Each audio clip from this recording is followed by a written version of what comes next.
Hello everybody and welcome back to another update video for Microsoft Flight Simulator 2024, and let's dive on into what is going on with Sim Update 1 and the marketplace. On Wednesday, we released a new pre-release test build for Sim Update 1 to volunteer beta testers from the community. The team remains hard at work resolving issues identified by testers enrolled in the beta, and we aim to have a release quality build available soon.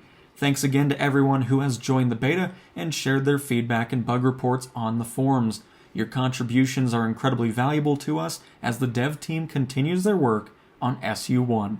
So at this point, it's hard to tell if we'll get it before the end of February. I mean, we're only 8 days away from the end of that, so it's possible that it'll be early March for a release of it, but hey, who knows? Maybe soon means next Tuesday or something. You never know. But I thought I'd lead off with that, so that's kind of the stuff there. We do have a new version of the feedback snapshot, as well as an SDK update, which we'll go through that as well, just in case anybody's interested in that. The thing I'm loving about this feedback snapshot is every week it's getting better and better at what the status is. We're seeing a lot less of under investigation and more in progress to be fixed or even fixed. So I thought what we would do is I'll just go through everything that's in progress or fixed for this time around. And yeah, so let's get started. These three are going to be fixed in SU2, FPS performance, ground textures are blurry, LOD system is too aggressive and loss of detail, and non-functioning EFB in VR. 2024 aircraft custom registration not honored is fixed in Sim Update 1, as well as error message about live traffic. Mouse free look axis crosstalk is partially fixed on PC in Sim Update 1. Live weather is not separate from date that is selected is fixed in Sim Update 1. For SU2, toolbar missing in VR, wind and turbulence in career mode is ridiculous, and PC-12 pressurization oxygen system broken. Mouse click spots stop working in VR when returning from menu is in progress for SU2. We're jumping down to number 16 because I'm skipping other ones that we've kind of talked about for a bit since the first beta build came out.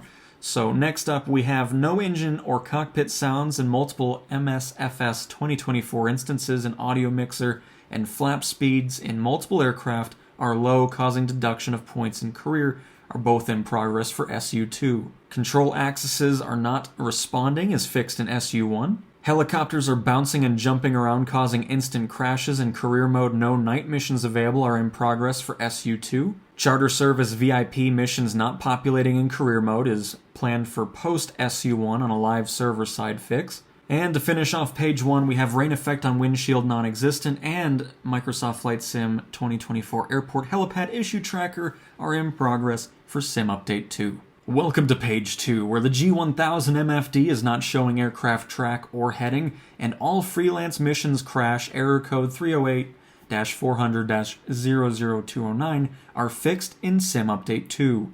Now, it's under investigation, but I think the Cessna 208 Caravan wobbling on autopilot nav or heading mode is new. I don't remember reading that before, but that's under investigation. Can't edit fuel amount in career is in progress for Sim Update 2.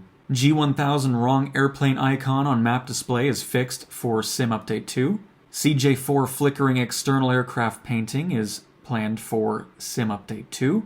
EFB does not remember all settings, and 2024 toolbar disappears after leaving VR are for SU2. Terrible LOD issues, object popping, and octagon wheels are under investigation. VIP charter missions not showing up for CJ4 is fixed in Sim Update 1. Oh, really? We will have to buy that and see if we can get some missions for it, because that's awesome. I know that was something that people weren't able to use, so expect a video over that probably tomorrow. If it's actually fixed in our build. We'll see. Anyways, I'm getting distracted. Unexpected error during charter career is fixed in Sim Update 1. Helicopter side of career unplayable is in progress for SU2, and ooh, we got something. We got SU3 going on in here now. Global time not progressing at the increased sim rate is in progress for SU3. I know a lot of you have been bringing that up, so that's exciting to see. EDDM airport unusable planes fall through taxiway bridges is in progress for SU2, and helicopter SAR missions want you to land in unsuitable locations is planned for SU2. On to number 53, using menus with track IR and Toby causes Earth to spin out of control is in progress for SU2. VR mode Draco X exhaust gases inside cockpit only in right eye in progress for SU1.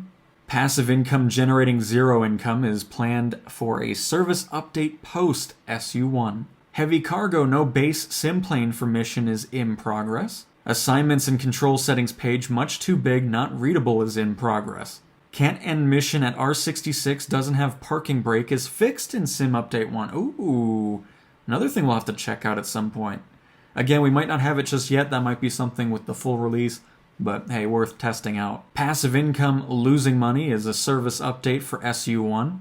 Flight control settings change after every flight not found in form, partial fix in SU1. And Coronado Saab 340, not IFR operable, is in progress for SU2. Plane crashes at the beginning of missions or loads me in a building is in progress. Activating packages takes 20 plus minutes on every start of the sim is fixed in SU1. This one's under investigation, but one that we've all run into plenty of times. Return enter key not working properly ATC readback. So if you're trying to hit something like, changing frequencies or so forth, it just doesn't work. So great to see that's under investigation there. Windshield effects option reverts to medium even when high is selected is fixed in SU1. These three are in progress. The shining effect, both eyes are not rendering the same image. ATC makes you climb during descent into airports. Custom camera views are not saving, and maintenance does not reset, are both in progress for SU2. Can't disable flight path assist, blue gates, in progress for SU2. I'm confused by that one. I guess maybe if you don't have a controller, but I thought you can just keybind that separately. I don't know, but anyways, sometimes parking is in or on top of buildings or other physical objects is in progress. Wake turbulence does not seem to work is under investigation. Wake turbulence does not seem to work is under investigation. Air traffic and career option not saving after restarting sim is fixed in SU1. Citation longitude CRJ only 2 missions and they pay almost nothing is in progress. EFB mass and balance loading not working. That's probably where you can't tweak anything from the tablet is under investigation. PC-24 pressurization and reference speeds and checklist not set is in progress. And helicopters are bouncing around wildly on startup of missions, and Toby can't change curves are both in progress for SU2. AI traffic is all over the place, and no commas or decimal separators shown in career income are both in progress for SU2, even though we do have the commas and stuff for money in the beta already, so I'm surprised it's listed as SU2. Walk around mode, VR toolbar, and tab EFB blocking view is in progress. Toby not working at all in 2024 is partially fixed in SU1. Controlled mapping randomly resets itself to default is in progress for SU1, and date on EFB wrong in career missions is fixed in SU1. Not generating firefighting missions is in progress. Start button sometimes doesn't appear after loading is complete, and IFR training RNAV basics impossible to pass are both partially fixed in SU1. I was going to do the SDK update, but I just looked at it and I don't even know what I would be reading, so I'll just leave the link in the description for this development update if you're interested in the SDK stuff. But there we have it, everybody. That is February 20th development update. And again, I'm not always going to read through that bug list. It's just if there's a lot of changes regarding things leaving under investigation and actually getting a fixed status, I think it's kind of interesting to go through that.